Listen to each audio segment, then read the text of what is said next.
Great. Should we get into it? Yes, I'm ready. All right. This is Jonathan Feingold with the Race Class Podcast. I am delighted to be here today with, I think, my final special guest of 2025, though this episode will not be airing for about a month, though I expect it to be out on the airwaves by about the second or third, I think, second week of January. And I'm here today with Professor Atinuke Adediran from Fordham Law School to discuss her new book, Disclosureland, and hopefully to get in a bunch of other conversations related to the book, which we'll get into in a minute. And so, Tinu, so wonderful to be with you. Thanks for joining me. And I would just love to start off by you just letting me know where people can get a copy of this book that I'm gonna tell them to get a copy of. Thank you, first of all, John, for having me on Race Class. I listen to your podcast, so it's really amazing to be a guest here today. In terms of getting a Disclosure Land, an actual copy, which will be out on January 15th, you can go on my personal website, which is tinuadediran.com or at atinukeadediran.com. And that has all the information on places to pre-order, uh, Amazon, Cambridge Press, bookstores.com, all of that stuff you can find on my website. You can also find information on my other scholarly research in academic journals, on popular press.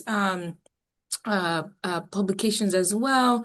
So you can really sort of delve into what I do, what my research is about, what this book is about from the website. Great. Thanks so much. And we will be sure to post all of that so that it's easy for folks to find it. So just before we started recording, we exchanged the sort of normal hellos and greetings and just commented that it's, the end of the year and a long year in many respects. And so I would love just to open by asking how you're doing.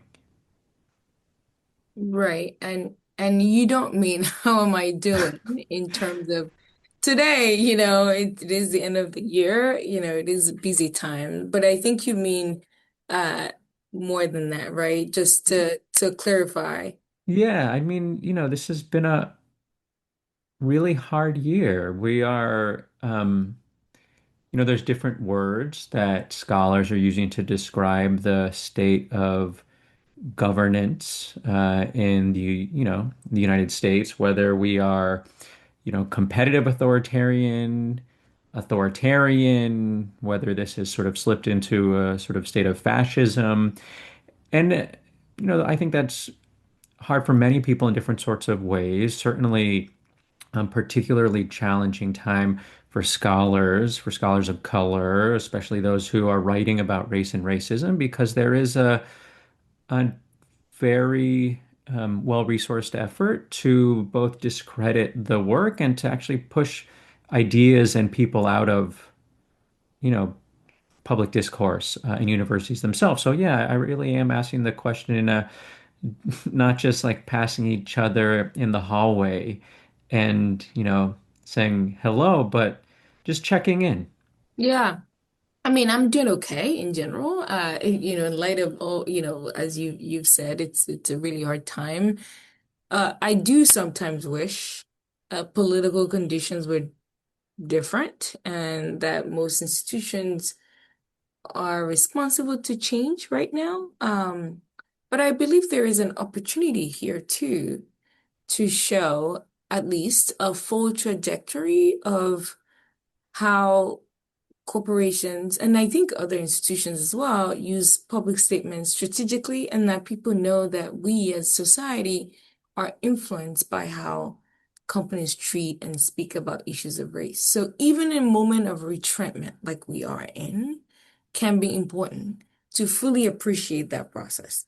When George Floyd was murdered and companies made extensive disclosures about race, and we can talk a little bit more about this between 2020 and 2024, um, Disclosureland shows that those statements were also self-serving then. So it is important to experience the different facets of institutions like companies uh, using public statements about race to their advantage, whether they're making a lot of those statements because it will benefit them as it did in those 4 years when Trump wasn't in office, or pulling them back now because it would benefit them to do so from a political and reputational standpoint. So that's where I am, and sort of like that's how I'm sort of feeling the moment. Thanks. And I'm really excited to dive deeper into your book that I do think helps us understand sort of the power and limitations of statements that powerful companies use and why companies choose to say the things they do when they choose to say them. And before we jump into the book, the last question really about you that I want to ask, which is a question that I ask everyone who appears on the Race Class podcast, because I think just because I don't know, I'm curious about it, but because I also think the response really surfaces ways in which race and racism operate in American society. And the question is, where was your racial education? And I asked that really in the most open-ended way to invite you to share where was it, when was it, and how was it that you started to think about race and racism? This is a deep question, John. And unfortunately, it was a negative experience. Maybe for a lot of Black people in America, I don't know, but I have never publicly shared this story. In fact, only my family and maybe very few other people know this. Not this part that I was born in Nigeria and moved to the US as a teenager. That a lot of people know that. But just to kind of provide a little background, before coming to the US, I'd never left Nigeria, but I was aware of American history a bit in terms of slavery and Jim Crow. But I wasn't fully aware that racism was still a thing in America. So I moved here as an immigrant from a predominantly Black country, right? Fully confident in my body as a Black woman.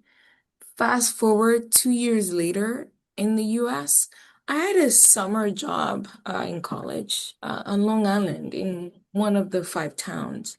If you're not familiar with the five towns, this one was 90% white at the time. I walked into a pizza shop and it looked like a small pizza shop, and I was told that I could not be served and I was not allowed to eat there. I was stunned. I mean, I just couldn't believe what I had heard, right? And I think they went on to say, I mean, at that point, I was in so much shock that I don't think I fully heard what came after, but I think they went on to say that it was like a management decision. And I could talk to the manager if I wished. This was 2006, right? This is not like Jim Crow South. This is New York. So I walked out of the shop. I never returned. Uh, Later in life, I wondered back and if I could have sued them for discrimination. But at the time, I didn't have enough information to know if like what to do, how to proceed. But that kind of lit a fire in me. And it maybe is not surprising that I'm interested in institutional racism and racial inequality built into institutions today. But basically, that was the moment that I realized that there is a problem, really, that would impact how I moved, um, just not just physically, but in all the ways in the United States. Thank you for, sharing such a personal and, in many ways violent story. Um, and it makes me think of, some other Black scholars who have were immigrants to the United States and have written about, their quote unquote naturalization to anti-Black racism in the United States of, just going about their lives and then, either, being treated as presumptive criminals, or, some other just physiologically shocking experience that is a particular introduction to anti-Black racism in the United States. I'm thinking specifically about one narrative from Devin Carbato, who's Mhm. sort of written about, a very similar sort of experience. And you really appreciate you sharing that with us. And it does, provide some personal texture, context to understand how it is you, chose to write about what it is that you're writing about. And I want to say how much I love your book in part because it feels so acutely necessary for this moment in which so many of the most powerful institutions, not just in the country but in the world, Mhm. are altering their sort of material and just sort of rhetorical commitments to the most basic form of uh, equality. And, I think of it as really exposing corporations' opportunistic orientation towards race and racism. And I just also appreciate it so much because I don't really know much about corporate law.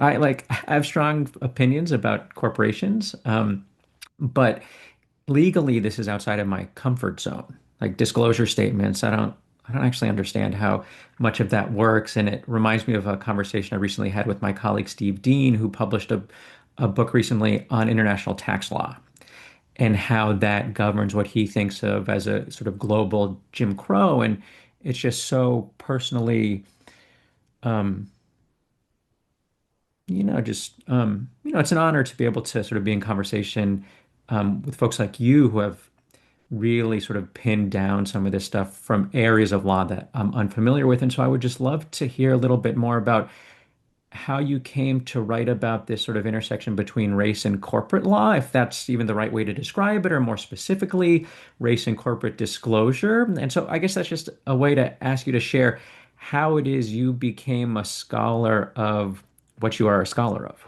Yeah, no, it's a good question, really. So it's 2020, and almost every institution, including companies, thought they had to say something about the murder of George Floyd and what they would do to alleviate racial inequality in society and in their businesses. And I've been interested in private firms for a long time, and I was writing in that space already, and I've been interested in them for many different reasons. But for me, anyway, as a sociologist, right, as well as a legal scholar, I was fascinated by this because it went from a handful of companies to hundreds and then thousands almost overnight, really all trying to say the similar things, right, at the time, right? Not necessarily the same, but really similar things. And the book gets into the kinds of categories of things that they have been saying, right? And as a legal scholar, I wondered about the implications of these disclosures for law, like, or what law would have to say about it, because they were pervasive,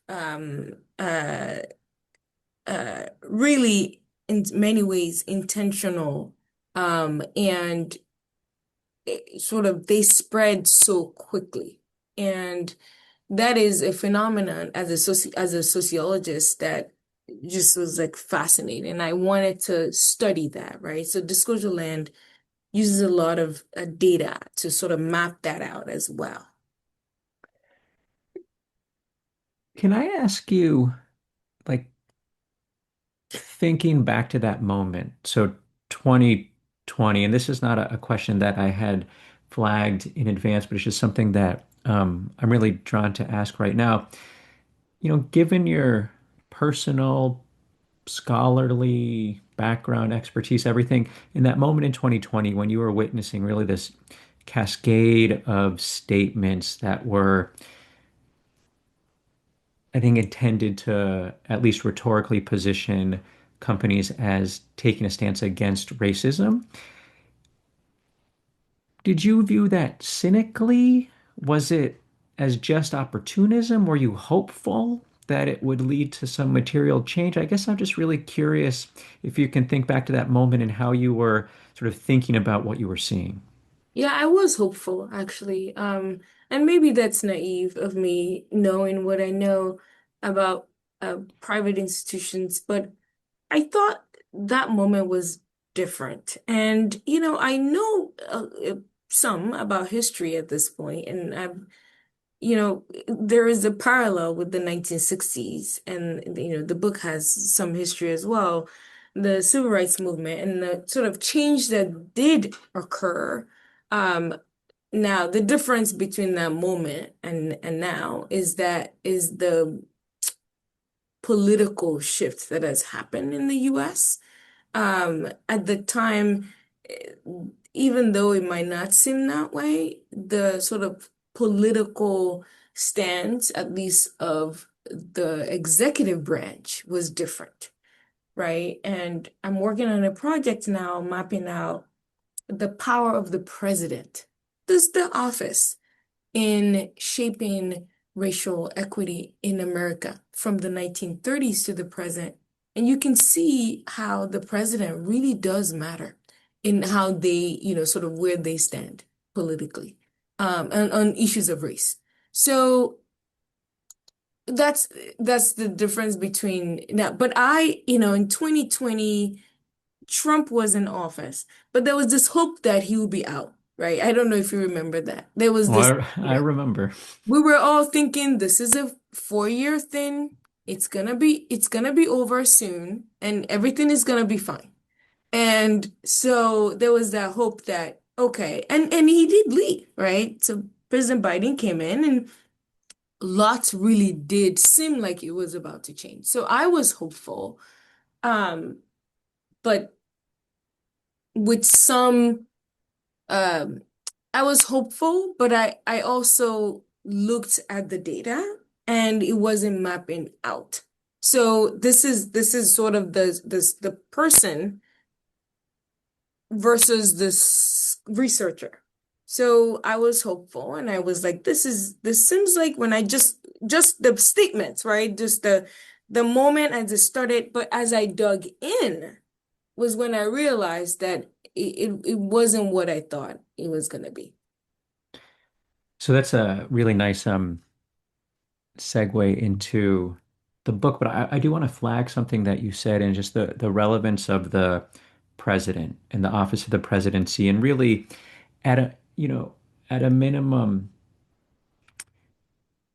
sort of shaping the possibility of moving towards a more racially equitable and just society. And something that I think is really hard to appreciate now is the degree to which the Trump administration and the broader sort of right slash GOP's assault on essentially any sort of program that in any way is designed to ameliorate racial inequality, that's not just a, right versus or left orientation, but that's contrary to Nixon Yeah. and the sort of corporate executives and the sort of Republicans in the 1970s and the post-civil Even rights. Reagan, even Yeah. Reagan. I mean, and that's saying a lot. That's saying a lot because Reagan did not like to address racial equity. But even Reagan did not completely take steps to wipe out any, any at all initiative, thought, program, uh, even statements that are meant to address racial inequality. We've never had this at this scale. Yeah. No, which is why folks need to read your book, among other things. And Yeah. so let's let's shift there. And something that I mentioned to you before we started recording is so I had the pleasure in my students of you presenting one of your pieces, one of your law review articles to my critical race theory class a few years ago. One piece that sort of fed into this book, and I was just so excited when I read the book because you can really see how you built on and sort of scaffolded this work that you've been doing for the past 5 years. But it was also that the book hits this really nice balance of accessibility for someone who I would characterize myself as a lay reader when it comes to the more sort of technical, sort of corporate disclosure stuff, while also being super sophisticated and technical. Um, and so to sort of bridge us into the book, I'm just wondering if you could help boil down one or more of the driving theses or observations, just so that folks have, sort of a high level sense of what it is the book is surfacing. Yeah, first of all, thank you for the observation that the book is accessible. When I wrote the book, my aim was to reach a broad audience and a broad academic audience for sure, but also educated publics, right? People who can pick up the book, are interested in data and want to see trends and understand the law, sort of broken down in a way that is accessible. So, I appreciate that that sort of comes through. You are obviously an academic, so, I wouldn't say you're a lay person per se, but perhaps, just the understanding, breaking down what the disclosure is, when it's mandatory, when it's voluntary, how it moves around within, the SEC, for example, and how, shareholders might use proposals to try to push, for change in a company. Like all of those things, I try to sort of break it down for someone who might be in a company, is an employee, is a consumer of a company's product and wants to understand, what might be happening here. So the main takeaway is that corporate public statements shape how we all of us, whether you are an academic or someone else, we all think about racial inequality in the United States, right? Companies touch all of our lives as consumers of products and services, as employees, as shareholders or investors, as business partners, or because of where we live or the air we breathe, right? Disclosureland helps us to understand how companies use public statements about race strategically and how doing so benefits companies' reputations while often doing little to address racial and economic inequality. That's the core of the book. And that sort of goes through the entirety of the book. If there is one takeaway, it's that, right?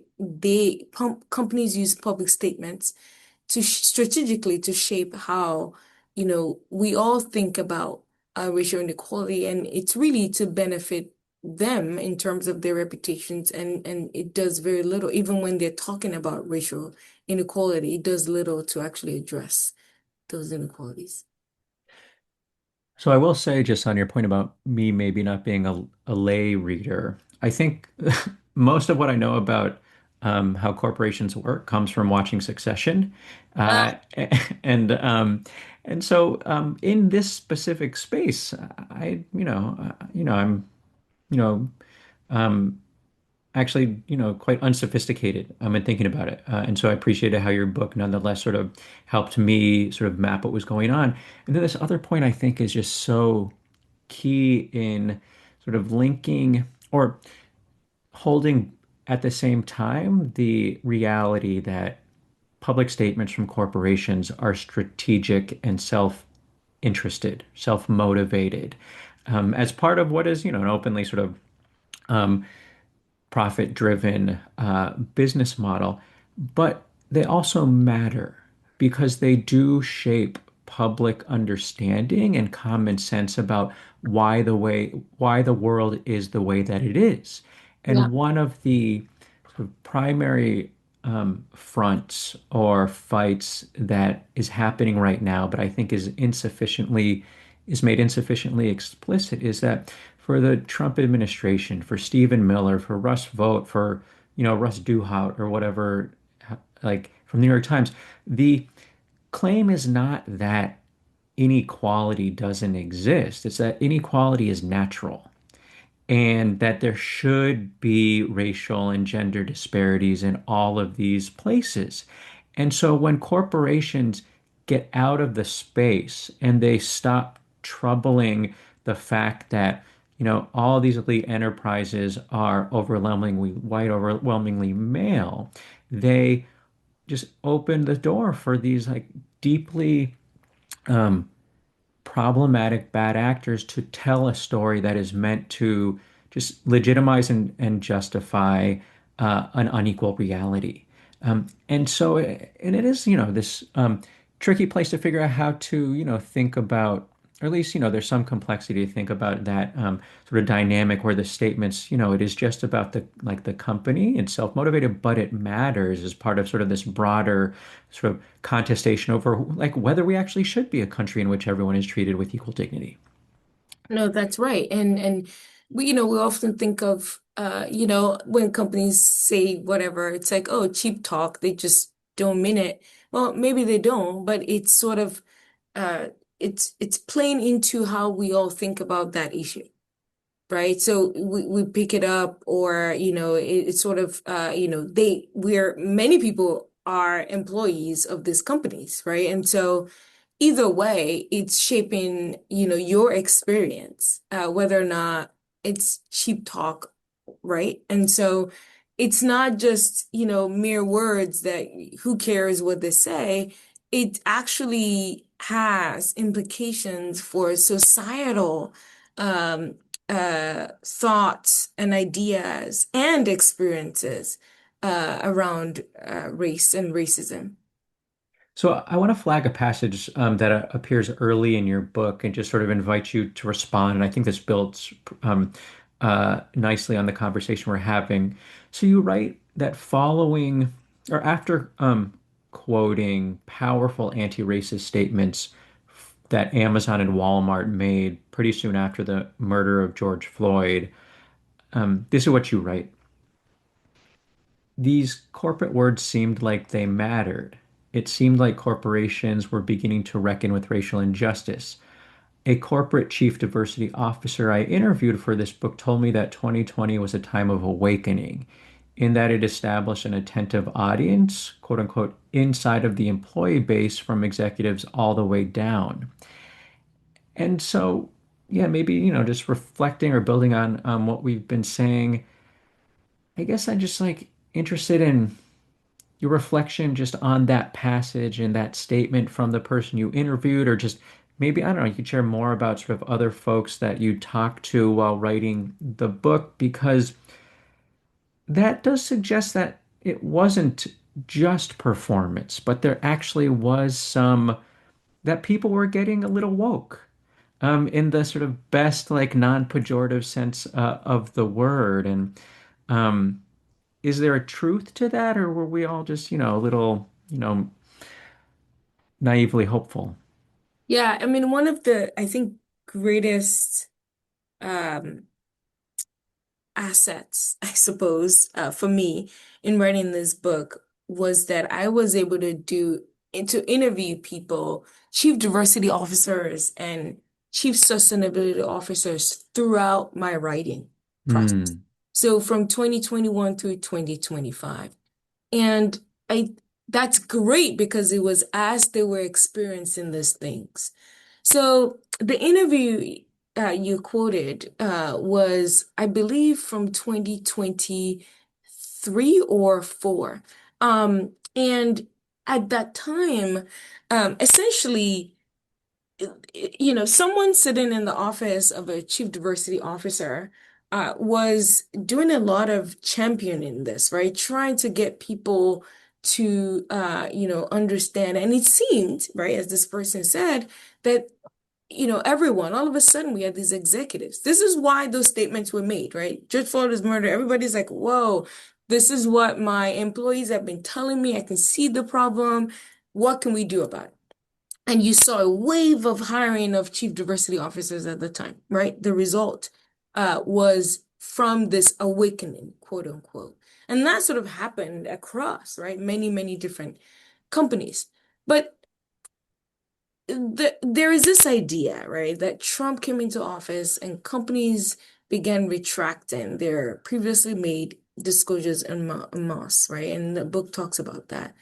While in preceding years, right, primarily 2021, 2023, around the time that you quoted the statement, companies were certainly trying, and I put that in air quotes, to address racial inequities. And the idea that they tried came from their public statements, which were extensive, impassioned, and consistent over 3 to 4 years. And from an employee standpoint, this person talking to me, those statements were being made at that time. And, I learned from doing these interviews that these statements were put together by chief diversity officers, right? A lot of the statements. So, um, you know, there was, and it goes through internal processes, but that's who typically would write them. And so the that they were trying came from the words that we could see, right? And Disclosureland shows that whether it's then or now, companies are first and foremost all about their own reputations to benefit ultimately their bottom lines. So then they were primarily concerned about how, and this interview and others went on to talk about this. They were primarily concerned about how customers and employees and shareholders perceive them. That was the concern then. Now, they're primarily concerned about how politicians and the president might perceive them. Either way, it is about protecting their reputations over and above addressing racial inequality, even when doing so, right, going basically uh, favoring their own reputations, even when it contradicts the commitments they have made, the public commitments they've put out to address racial inequality. So it is good to see where we were. There was, in fact, some moment of awakening, supposedly, right, at that time, but that has shifted. And other interviews that I did later in 2024 and early in 2025 certainly revealed we were in different times, or we are in different times than then. Listening to you also, for me, it's hard not to also just think about universities and how the behavior that you're describing with respect to corporations in many ways has been reflected by our most well-resourced and powerful private and public universities that over the same time period were making very similar public statements, were standing up or recently had stood up central, maybe in some instances well-resourced and formally powerful offices designed to try to interrogate how, institutional norms undermine the goals of diversity, equity, inclusion. But then this year, this calendar year, there's been a just industry-wide dismantling, both of the rhetoric, the discourse, the language used, and the actual offices. And so for me, I think about UCLA and the 4 years before I joined BU's faculty, I was in UCLA's Office of Equity, Diversity, and Inclusion. And, every one of these offices, has different sorts of complicated stories and none is perfect. But it was, at the time, at least when I was there, I perceived it as an earnest institutional commitment and investment in just trying to figure out how to actually build equity for all.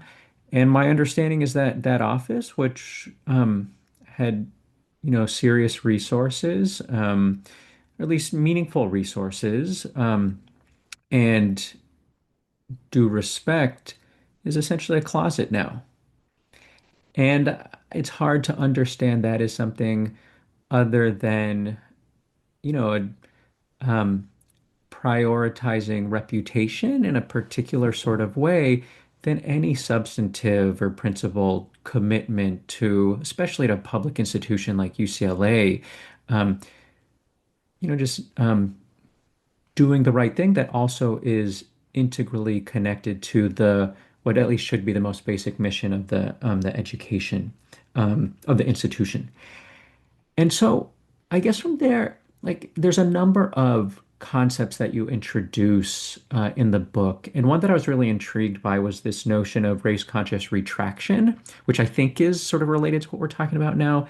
And I was just hoping that you could explain what it means and how it fits into this broader story you're telling, because I think this is also a really nice sort of way for listeners to get exposure to one of the threads in the book. Yeah, no, absolutely. It is related to what we're talking about. You see, sort of taking back. So let me just explain what that is. So race conscious retraction is the opposite of another term the book uses, which is race conscious image construction. And race conscious image construction is what companies did between 2020 and the first half of 2024. Race-conscious image construction is about a company's use of public statements, all the things we've been talking about, to develop a perception that the company is taking steps to tackle racial inequality. So it is ultimately about using public statements to develop a reputation that constituents begin to associate a company with, like caring about people of color or particular issues. Now, race-conscious retraction is the modification or total erasure of previously made public statements about race or addressing racial inequality. And nothing has driven race conscious retraction more than the election of President Trump to a second term as President of the United States. But it's more complicated than that, and the book delineates two kinds of race conscious retraction. One is partial and the other one is complete race conscious retraction. So the partial kind is the modification where companies change descriptions of racism or racial inequality or just equity, etc., and replace them with more mundane terms like inclusion or belonging, etc. And that started really around late 2024. The second type is complete race conscious retraction, which is total erasure. You said those things and you simply delete them like they never happened. And complete race conscious retraction started only in 2025.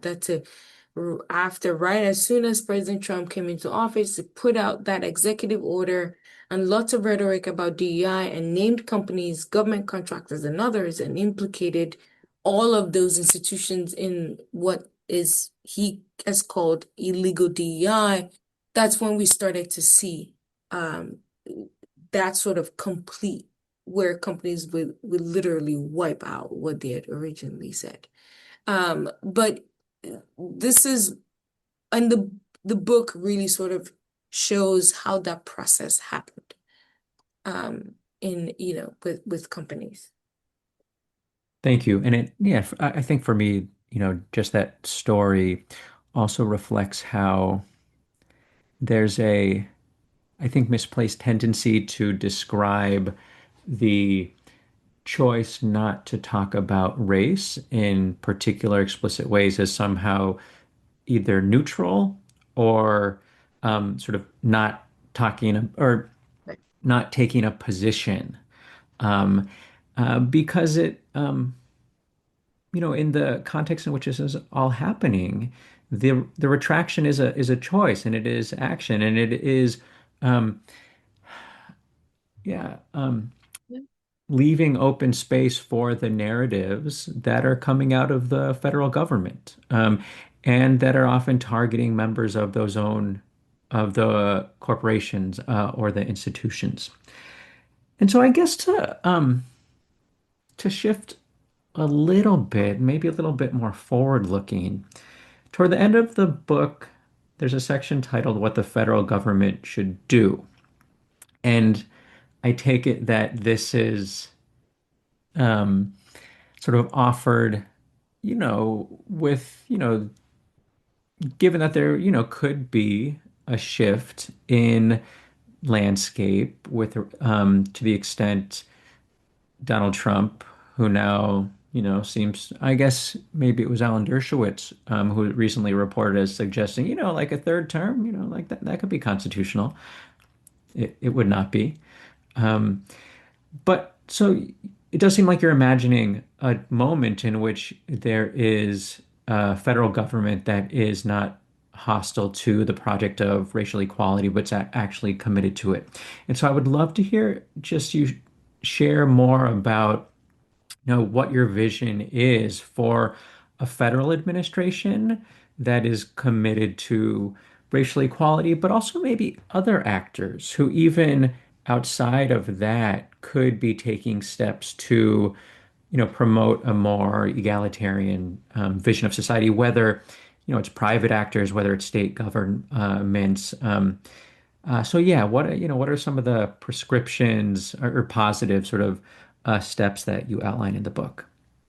Yeah, so the book proposes a range of reforms, and one is government regulation, right? Having the federal government monitor how companies use and retract disclosures about race, track them, and inquire about why statements are made without follow through, and et cetera, et cetera. But of course, that kind of federal intervention would need to wait until a more opportune time because the current federal administration simply wants to reverse what limited progress has been made to address racial inequality in American society.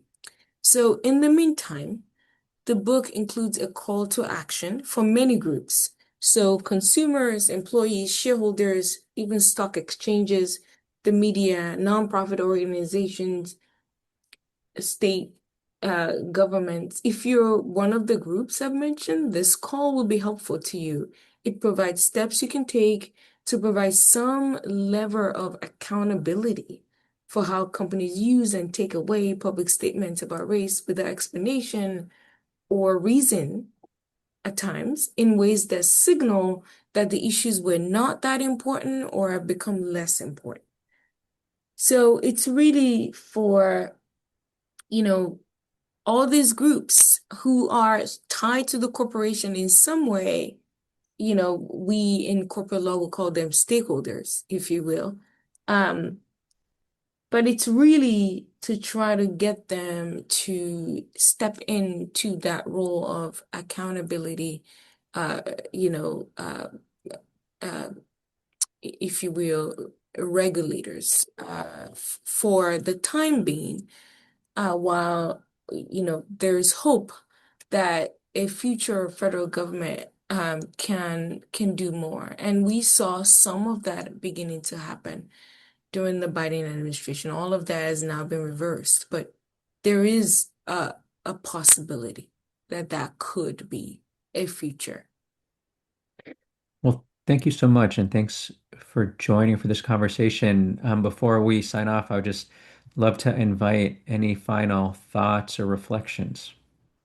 Yeah, no, I am hopeful that this book uh provides the kind of well-rounded information and knowledge that people can have, that it's about law, but it's also about history, and it's also about the social science of race, and it's also about steps we can take, right, to do something.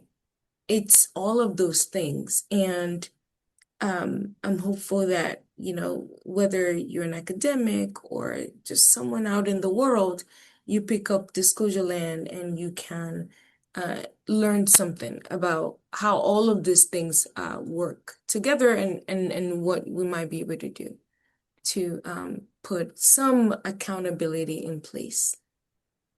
Well, thank you so much for joining and for writing such a timely and critical book. Thank you so much again for this. I'm just thrilled that we got to do this. No, it's been absolute pleasure. Thanks again. Thank you.